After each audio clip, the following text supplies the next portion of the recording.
Gracias. Bueno, la semana pasada, hermanos, entramos en el capítulo 2 del Evangelio de Juan. Y nosotros vimos, hermanos, los primeros 12 versículos, donde el Señor Jesucristo, hermanos,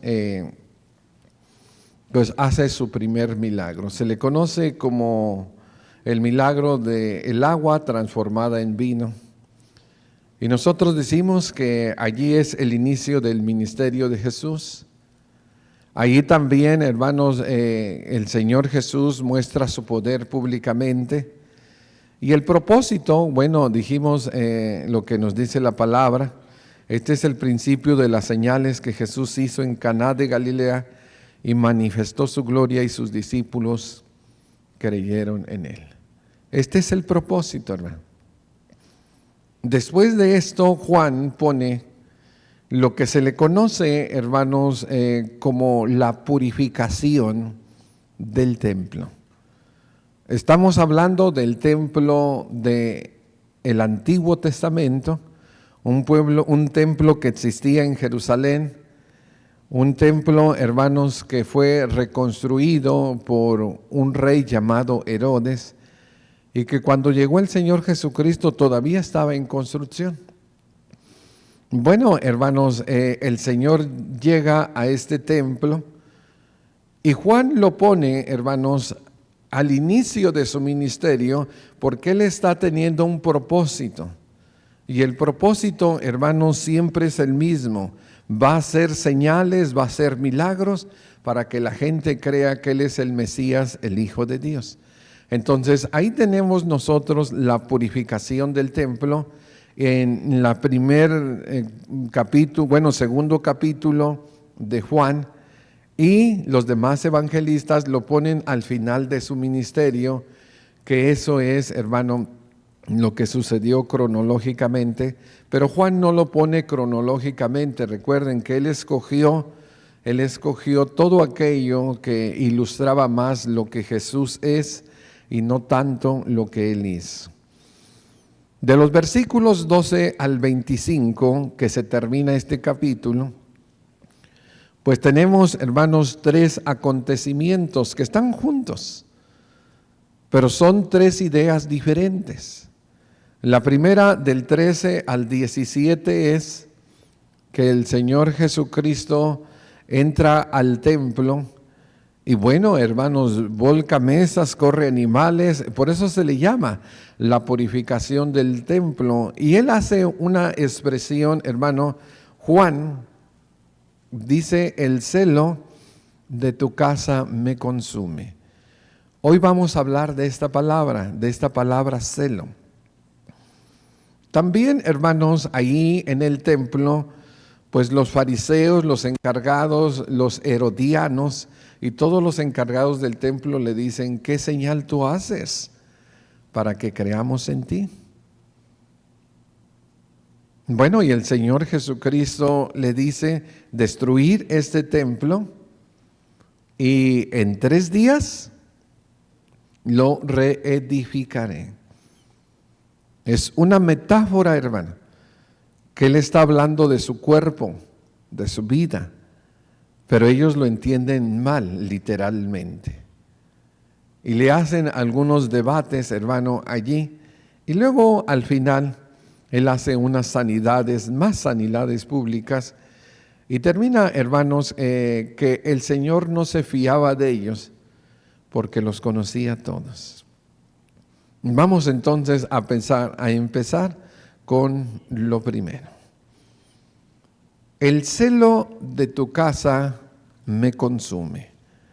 2, 13 al 17. Estaba cerca la Pascua de los judíos, y subió Jesús a Jerusalén y halló en el templo a los que vendían bueyes, ovejas y palomas, y a los cambistas allí sentados. Y haciendo un azote de cuerdas, echó fuera del templo a todos, y a las ovejas y a los bueyes, y esparció las monedas de los cambistas, y volcó las mesas. Y dijo a los que vendían palomas: quitad esto de aquí, y no hagáis de la casa de mi padre casa de mercado.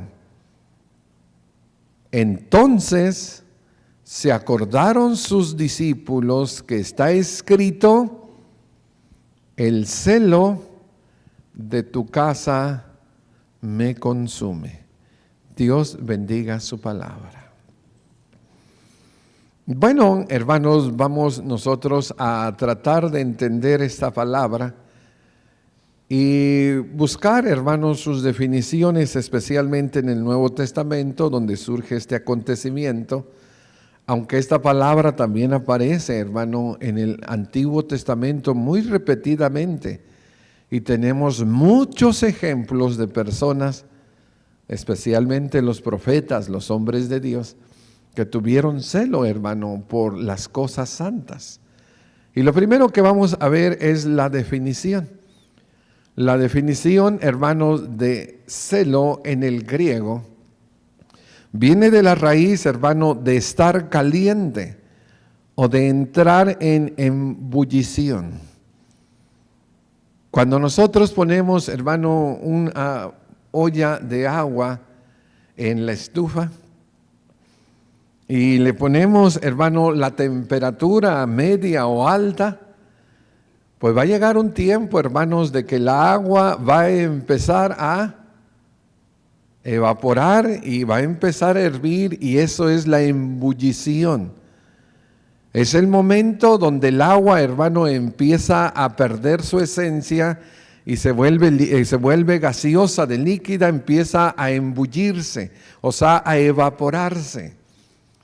De allí viene, hermanos, la palabra. Y en el hebreo, hermanos, la palabra celo significa el rojo que se pone en el rostro de una persona pues airada. Cuando una persona, hermanos, empieza a sus emociones a levantarse, donde empieza a cegarse, empieza, hermanos, a ponerse, hermanos, esta persona en ebullición o hirviendo. Esta es la definición. Y algunos, hermanos, la asemejan a la ira, pero en muchos, hermanos, versículos de la Biblia se diferencia. Por ejemplo, hablando de Dios, en el Deuteronomio 29:20 dice la palabra, cuando habla Moisés acerca de los ídolos y de la apostasía que Israel tendría, es una profecía, dice: no querrá Jehová perdonarlo, sino que entonces, ahí está, mira la idea, humeará la ira de Jehová, y luego se diferencia su celo, y su celo sobre este hombre se asentará sobre él todas las maldiciones escritas en este libro, y Jehová borrará su nombre debajo del cielo. Aquí se habla, hermanos, de humear de ira, pero también se habla aparte de el celo del Señor, que se va a manifestar sobre todo el pecador no arrepentido. En el Apocalipsis se habla del día de la ira, que serán derramadas las copas de la ira.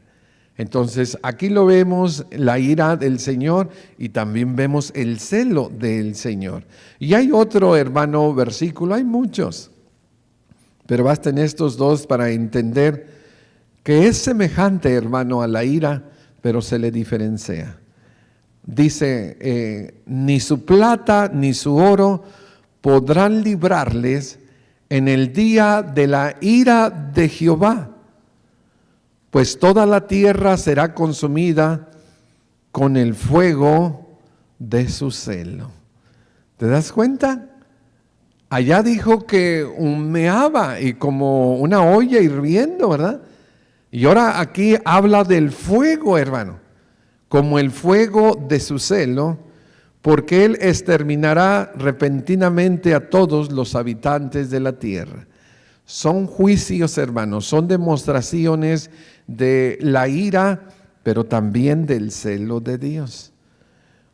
Cuando alguien, hermanos, tiene el celo de Dios o tiene ira, uno tiene que tener cuidado, hermanos, porque a veces lo que la gente dice es bien celoso del Señor, es bien celoso de la palabra. A veces no es eso, hermano, no es celo. A veces es ira. Es una persona iracunda, una persona enojada. Pero cuando es ira, hay algunas manifestaciones, hermano, de la ira. Por ejemplo, cuando Santiago habla, hermanos, en el capítulo 1, todo hombre sea tardo para hablar, pronto para oír, tardo para ¿qué? Para irarse. Y luego dice Santiago, porque en la ira del hombre no obra la justicia de Dios. Para que nosotros entendamos, hermano, la diferencia entre la ira y el celo, vamos nosotros a ver solo 2 ejemplos del Antiguo Testamento. Esto es algo importante, hermano, que tenemos que entender. El celo, hermano, de los siervos de Dios. Y el celo, hermanos, se va a manifestar en las acciones de los siervos. El celo de Dios, hermanos, los van a hacer que protesten, que se rebelen, que hagan, hermanos, ellos, fíjate, que hagan ellos la voluntad de Dios. Y aún en el Antiguo Testamento, algunos agarraron, hermano, la espada en el celo de Dios. Y mira lo que dice, por ejemplo, Elías. Elías es el representante de los profetas del Antiguo Testamento, hermano. Del Antiguo Testamento. Y hubo un tiempo, hermanos, que él creía o él pensaba que el judaísmo había desaparecido. Y hay una mujer que es diabla o demonia llamado Jezabel, que están en el norte con su esposo acá, y esta mujer hizo una persecución para destruir, hermano, el judaísmo. Y Elías, hermano, huye de ella, le quiere cortar la cabeza. Entonces él se encuentra en una cueva en Primera de Reyes 19, todo el 19 es la historia, pero leemos solo el 10. Para que veas, hermano, de dónde viene el celo, dónde viene esa inconformidad, hermano. ¿Cómo podemos hervir? ¿Cómo podemos nosotros sentirnos no complacidos con lo que está pasando? Dice que Dios le respondió, Elías, oye, ¿qué haces? Bueno, dice, respondió, he sentido un vivo celo por Dios. Ese Elías está caliente, hermanos. Este Elías está ya con una temperatura que quiere hacer algo, y ya hizo, hermano. Ya decapitó a profetas de Baal y de Acera, pero todavía sigue el celo, hermano, porque mira lo que él cree que ha pasado. ¿Por qué ese celo? Dice, he sentido un vivo celo por Jehová, Dios de los ejércitos, porque los hijos de Israel, ¿qué ha pasado? Han dejado tu pacto. Debería de darnos celo, hermano, del Señor, cuando nuestros hijos dejan el pacto con Jesucristo, y debería de ayudarnos para movernos a la acción. Hay tanta pasividad en los padres, hermano, que ven a los hijos en el mundo ajenos Y para ellos les da lo mismo. Deberíamos de hervir, hermanos, porque ellos hagan la voluntad de Dios. Elías dice, han dejado tu pacto, han derribado tus altares. Ya el templo, hermano, no tiene los muebles que debería de tener. El arca de la alianza, el candelabro, la mesa de los panes, el sacrificio, nada, hermano, se ha derribado todo.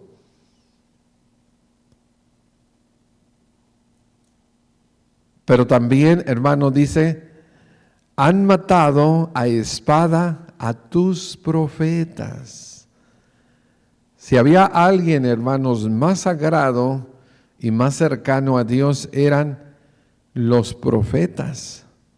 Porque los profetas, hermano, eran la voz de Dios, son los mensajeros de Dios. Dice, han matado a espada a tus profetas y solo yo he quedado y me buscan para quitarme la vida. Bueno, sabemos que la divina respuesta le dice Elías, pues yo tengo 7,000, ¿verdad? Sacerdotes, 7,000 profetas, 7,000 hombres que no han doblado rodilla a Baal. Pero en la percepción y en las circunstancias de Elías, es que no se está haciendo la voluntad de Dios, hermano. No se está haciendo. Y es donde debe de venir una ira santa, donde debe de venir un enojo santo por hacer lo correcto, lo que Dios, hermano, ha establecido. No podemos ser pasivos ante el pecado, ante el cinismo, ante la hipocresía. Tenemos nosotros que aprender, hermano, a indignarnos. Y eso viene del Señor, es el celo de Dios. Pero también, hermano, nosotros tenemos a otro hombre. Este se llama Jehú. Y él dice algo, hermano, tan interesante, porque Jehú, hermano, lo que va a hacer es de que él es el sucesor, o bueno, él viene, hermanos, después de Elías, y él va a desaparecer la descendencia de acá, a Jezabel. Y él va a ir, hermano, y va a buscar a todos los sacerdotes de Baal y de Acera, y los va a meter en el templo, hermano, y van a ser muertos. Pero qué interesante lo que él dice antes. Él lo hace por el celo de Dios. Y dice, hermanos, en Primera de Reyes, son capítulos enteros que usted puede leer en su casa. Dice el versículo, capítulo 10, el 15 y 16. Cuando partió de ahí, se encontró con Jonadab, hijo de Recab. Después que lo hubo saludado, le dijo, ¿quieres saber si es enojo o celo? Aquí está la respuesta. ¿Está tu corazón recto como el mío? El corazón, hermano, debe de ser recto. Un corazón sucio, un corazón lleno de pecado, no puede, hermanos, tener el celo de Dios, solo la ira del hombre. Pero si nosotros, hermanos, como este hombre, hermanos, de aquí lo tenemos, ¿dónde está? Jehú es el que, hermanos, está diciendo esto. Y él dice, lo respondió Jonadab, lo es. Puesto que lo es, dame la mano. Jonadab le dio la mano, vino y lo hizo subir consigo al carro y le dijo, ven conmigo y verás mi celo por Jehová. Y lo llevó pues en su carro. Después de ahí, hermanos, hace todo lo que ya le platiqué. El celo de Dios, hermano, debe de ayudarnos a indignarnos Cuando oímos de un niño violado, debería de molestarnos y airarnos. Cuando oímos de una mujer maltratada, cuando oímos, hermano, de un anciano abusado, cuando oímos, hermano, de una injusticia laboral, cuando oímos, hermano, de gente que hace cosas aberrantes y sucias con aquellas personas inocentes, debería, hermanos, de indignarnos, debería de haber en nosotros un celo y hacer algo al respecto. El celo, hermanos, es algo que hace que la persona entre en calor, en emoción y que empiece a explotar, hermano, va a explotar. Pero es diferente a la ira, aunque se parece. La ira viene, hermano, por el pecado del hombre. Pues Pablo dijo, airaos, pero no pequéis. La ira viene, hermanos, porque hay una ira natural en el ser humano. Y hay gente muy enojona, hermano, muy gritona, muy peleonera, muy, hermanos, estalla rápido. Decía nuestro hermano Evaristo, son de mecha corta, rápido, explotan. No, el celo, hermano, del Señor es diferente. Es un celo cuando el corazón es recto. Es un celo porque no se está haciendo la voluntad de Dios. Y es un celo, hermanos, que Dios puso dentro de nosotros para que nosotros protestemos, para que nosotros hagamos las cosas correctas y para que nosotros ayudemos a otros, hermanos, que viven en pecado, para que ellos vean su propio pecado. Y es donde entra entonces el Señor Jesucristo. ¿Cómo lo hizo el Señor? Bueno, dice que Él, hermanos, encontró en el templo a los que vendían. El templo en el que Él, hermanos, llegó, tenía, hermanos, 4 atrios. El atrio primero era el atrio de los sacerdotes. Era donde estaba el templo y había afuera pues el lavacro, que era realmente una alberca gigante ya en sus tiempos, y unos asadores gigantes, el altar de los sacrificios. Y allí entraban al lugar santo y los sacerdotes era donde ellos ministraban. Después de ello había otro atrio, hermano, que era el atrio de los hombres. Podemos decir cerca. Luego otra cerca, y luego el atrio de las mujeres, y luego hasta el último el atrio de los gentiles, de los que se habían convertido al judaísmo. Había ciertos ritos que ellos tenían que pasar y ellos los pasaban. Tenemos nosotros, hermano, algunos como Cornelio, ¿verdad?, que eran profesos de la religión judía. Bueno, hermanos, no sabemos realmente en cuál de los atrios estaba, pero todo eso representaba el templo. El Señor encontró personas vendiendo dentro de los atrios del Señor, del templo. Y lo que Él hace, hermanos, es que ve los bueyes. Nomás imagínate, hermano, ¿de qué tamaño son esos animales?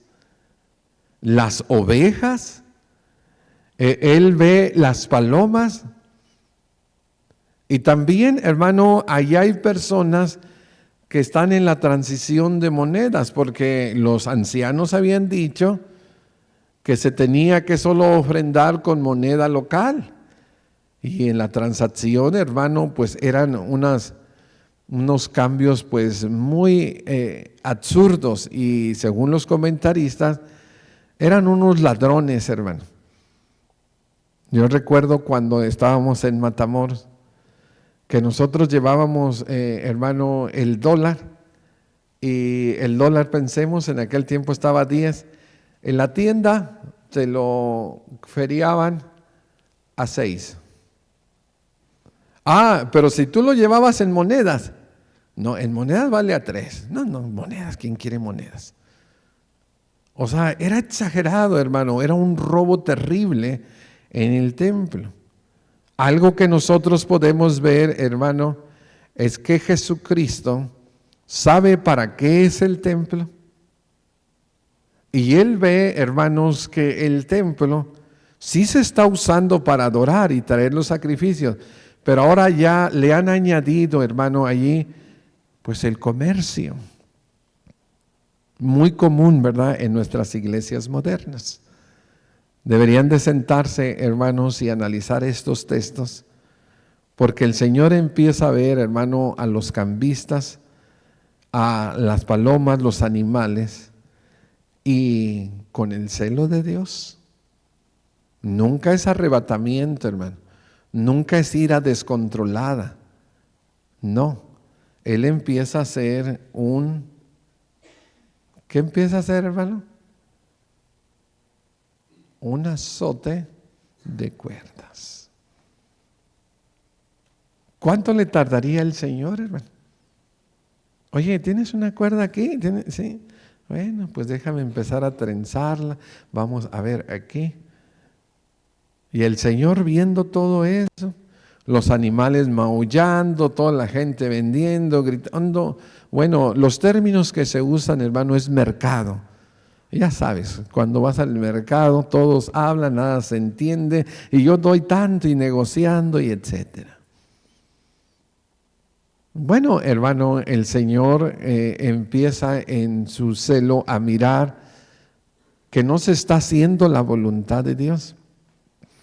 Él hace un azote y dice la palabra de Dios, hermano, que Él comienza a ahuyentar a los animales. Si nosotros leemos, hermano, bien analizadamente, el Señor Jesucristo no golpeó, hermanos, con ese azote a las personas. Él, hermanos, tampoco golpeó los animales. Lo que hizo el Señor fue ahuyentarlos. ¿Saben cómo, si tú sabes usar el látigo, cómo se oye? ¿Verdad? Él empezó a volcar las mesas y pues claro, podemos imaginar a todos esos, mis monedas se cayeron, y empezar a los animales a correr y, hermano, empezarlos a sacar de uno de los atrios del templo. Esto es algo, hermanos, que Él hizo. Miró el pecado. No dijo, bueno, están allí, bueno, está bien. No. Mira, están pecando. No podemos quedar, hermanos, nosotros consentiendo el pecado.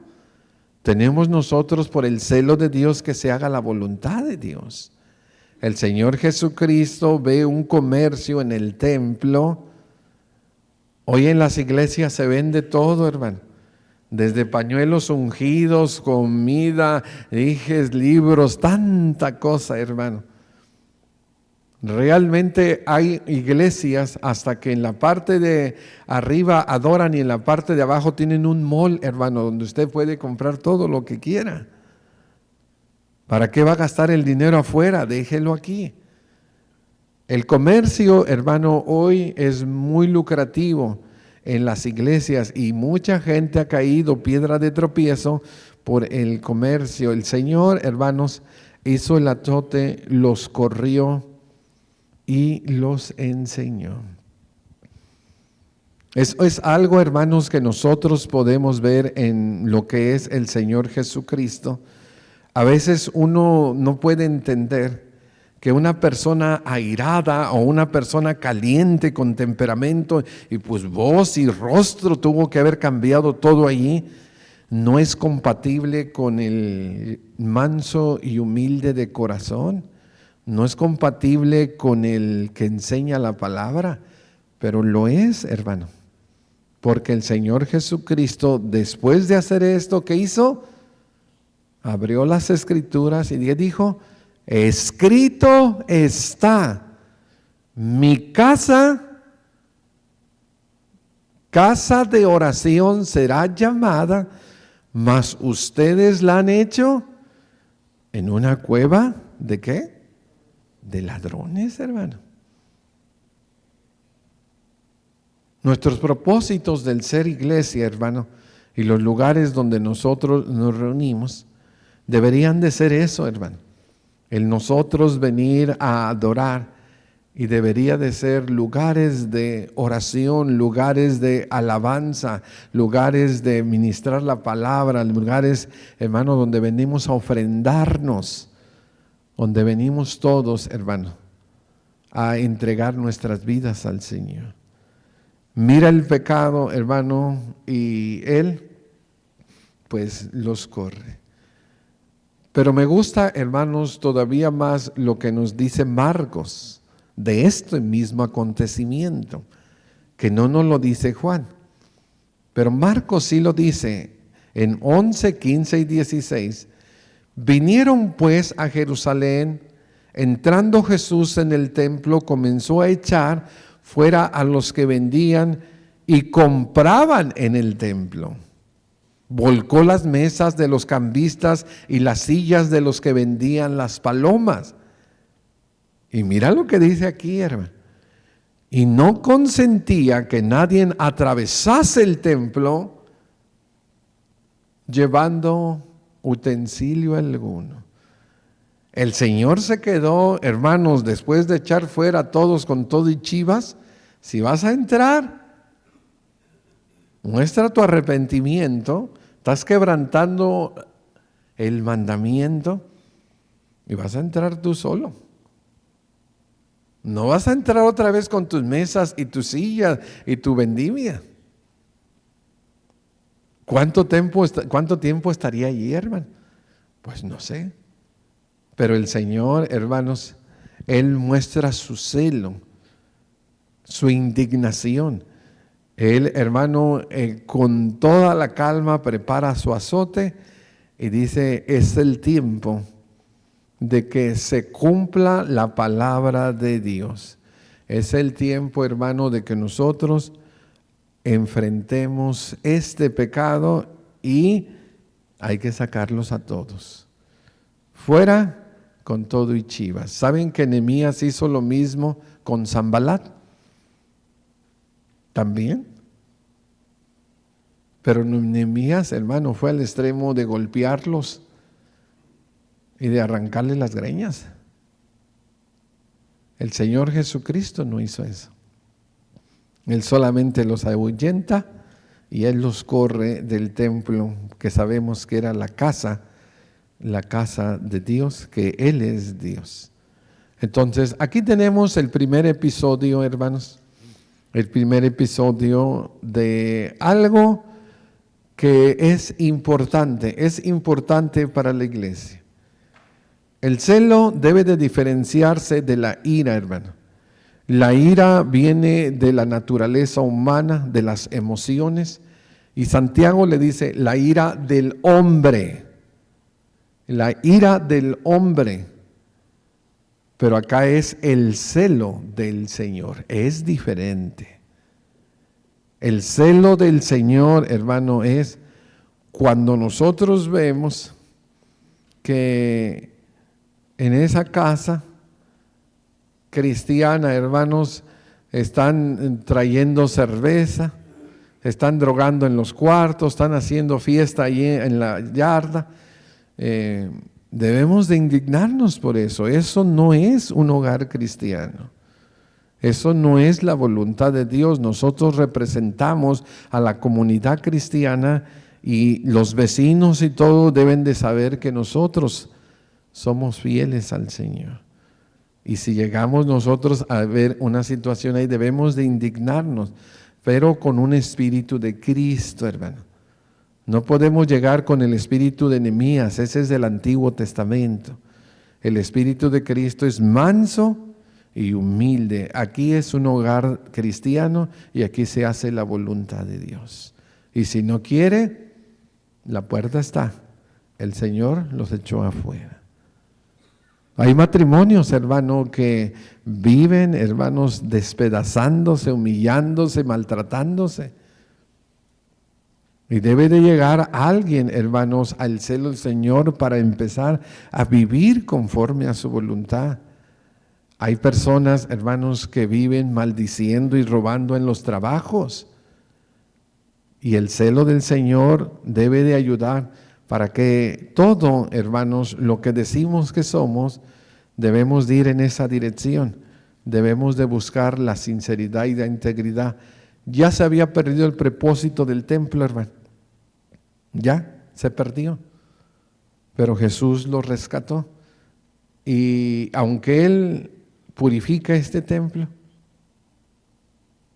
viene otro templo, hermano, que Él va a levantar, que se llama iglesia.